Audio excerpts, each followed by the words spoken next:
IVF treatments పై 20,000 discount. Doctor consultation మరియు ultrasound scan ఉచితంగా అందిస్తున్నారు. 49 అంటే సంతానం, 49 అంటే సంతోషం. నమస్కారం అండి, మీ పేరు? ఓంకార్ రెడ్డి అండి. ఏం చేస్తుంటారండి? నేను కాస్ట్ అకౌంటెంట్. మరి ఇంకా 2-3 రోజుల్లో ఎలక్షన్స్ ఉన్నాయండి. అసలు ఏపీ మొత్తం చాలా హడావుడిగా ఎక్కడ చూసినా అసలు ఎవరు గెలుస్తారా అని చెప్పేసి ఎదురు చూస్తున్నారండి. ఎవరు వస్తే బాగుంటుంది అనుకుంటున్నారు? తప్పకుండా జగన్మోహన్ రెడ్డి గారు వస్తేనే ప్రజలకి మంచి జరుగుతుంది. ఎందుకంటే చరిత్రలో చూసుకుంటే ఎన్నడూ లేని విధంగా సంక్షేమ పథకాలు జనాలకు అందినాయి. ఈరోజు చూసుకుంటే తన వయసులో తన అనుభవం ఎంత ఉందో అంత వయసున్న జగన్మోహన్ రెడ్డి గారిని చూసి చంద్రబాబు గారు పారిపోయి మోడీ గారి కాళ్ళ దగ్గరికి, పవన్ కళ్యాణ్ దగ్గరికి వెళ్ళి పొత్తుల కోసం వెంపర్లాడుతున్నారంటే ఆయన జగన్మోహన్ రెడ్డి గారిని చూసి ఎంతగా భయపడుతున్నారో మనకు అర్థమవుతుంది. ఈరోజు చూసుకుంటే ఎన్డీఏ తరపున వచ్చిన మోడీ గారు కానీ, పవన్ కళ్యాణ్ గారు కానీ, చంద్రబాబు నాయుడు గారు కానీ జనాలకి, ప్రజలకి వాళ్ళు ఏమి చేశారు 2014 నుంచి 19లో వాళ్ళు ఏం చేశారన్నది చెప్పుకోలేని స్థితి. రేపు అధికారంలోకి వస్తే ఏమి చేస్తారు అన్నది కూడా చెప్పుకోలేని స్థితి. అదేంటండి, ఇప్పుడు గతంలో ఆయన 14 ఏళ్ళు సీఎం చేశారండి. ఏం చేయలేదంటారా ప్రజలకి? 14 ఏళ్ళలో అంటే 5 ఏళ్ళు ఇప్పుడు మన రాష్ట్రం విడిపోయిన తర్వాత కూడా ఆయన పరిపాలన చేశారండి. అప్పుడు కూడా ఏపీకి ఏం చేయలేదంటారా ఆయన? ఆయన చేసిందల్లా ఒకటే, గ్రాఫిక్స్ చేశారు. సింగపూర్ ప్రభుత్వంతో మేము టైఅప్ అయ్యి రాజధాని నిర్మిస్తున్నామన్నారు. మనకి అందరికీ, జనాలందరికీ తెలిసిందే. సింగపూర్ ప్రభుత్వంతో కాదు, ఒక వ్యక్తితో, ఒక కన్సార్టియంతో వాళ్ళు ఒప్పందం పెట్టుకొని మనకి ఒక గ్రాఫిక్స్ రాజధానిని చూపించారు. ఇప్పుడు తెలిసిందే, ఆ సింగపూర్ మంత్రి ఎవరైతే మన చంద్రబాబు నాయుడు గారితో ఏదైతే టైఅప్ అయ్యారో ఆయన ఇప్పుడు జైల్లో ఉన్నారు సంగతి అందరికీ తెలిసిందే. మరి జగన్మోహన్ రెడ్డి గారు అమ్మఒడి కానీ ఏదైనా మహిళలకి చేసినట్టుగా కానీ, రైతులకి చేసినట్టుగా కానీ చంద్రబాబు ప్రభుత్వంలో ఏనాడు లేదు. కరెంట్ అడిగితే రైతుల్ని గుర్రాలతో తొక్కిచ్చి చంపించిన చరిత్ర చంద్రబాబు నాయుడు గారిది. కానీ ఈసారి కరెంట్ ఇస్తామంటున్నారు, అనేకమంది పథకాలు ఇస్తామంటున్నారు. మహిళలకైతే అసలు వరాల వర్షం కురిపించారు చంద్రబాబు నాయుడు గారు. ఈసారి మహిళలంతా చంద్రబాబు నాయుడు గారు కోట్లేరంటారా? ఇప్పుడు జగన్మోహన్ రెడ్డి గారు ఇస్తున్న పథకాలకే రాష్ట్రం శ్రీలంక అయిపోయింది అంటున్నారు, పాకిస్తాన్ అయిపోయింది అంటున్నారు.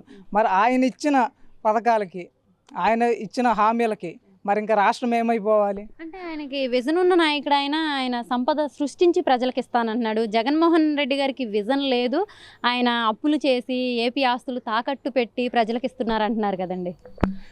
జగన్మోహన్ రెడ్డి గారికి విజన్ లేదంటాం అవివేకం.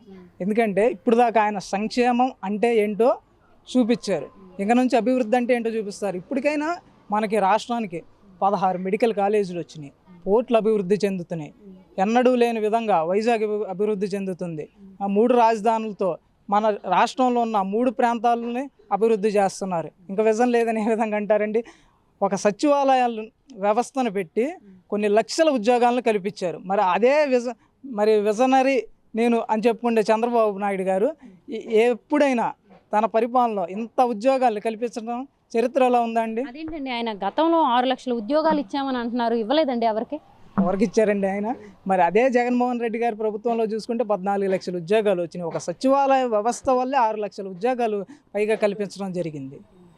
ఓకే అండి, మరి ఈసారి ఆయన ఎలాగైనా గెలిపించాలని, ఈసారి కనుక జగన్మోహన్ రెడ్డి గారు సీఎం అయితే ఏపీ ప్రజలంతా వలసెళ్ళిపోయే పరిస్థితి ఉంది అని చెప్పేసి 3 పార్టీలు పొత్తులు పెట్టుకొని వస్తున్నారు. అందులో పవన్ కళ్యాణ్ గారు ముఖ్యంగా అసలు సీఎం అవటం కాదు నా ఎజెండా, జగన్ గారిని గద్దె దించడమే నా ఎజెండా అని చెప్పేసి కూడా అంటున్నారు. ఇలాంటి రాక్షస పరిపాలనని దించడమే నా అజెండా అని చెప్పేసి కూడా ఆయన చెప్తున్నారు కదండి. ఈసారి జగన్మోహన్ రెడ్డి గారు ప్రభుత్వం వస్తే ప్రజలు కాదు వలస వెళ్ళిపోయేది.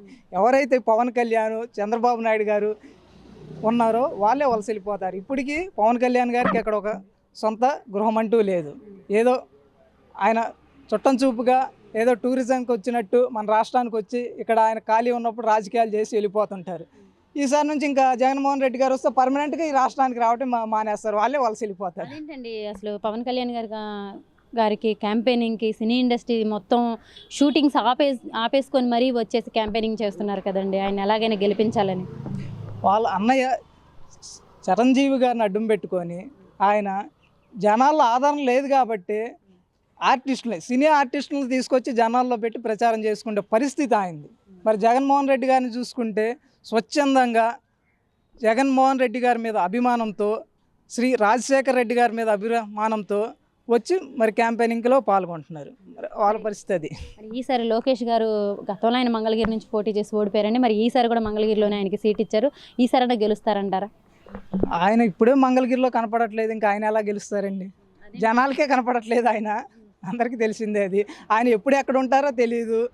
చంద్రబాబు నాయుడు గారే ఆయన ఎప్పుడేం మాట్లాడతారో, ఎప్పుడు పార్టీ కొంప ముంచుతాడో తెలియక ఆయన ఇంట్లో కూర్చోబెట్టిన పరిస్థితి.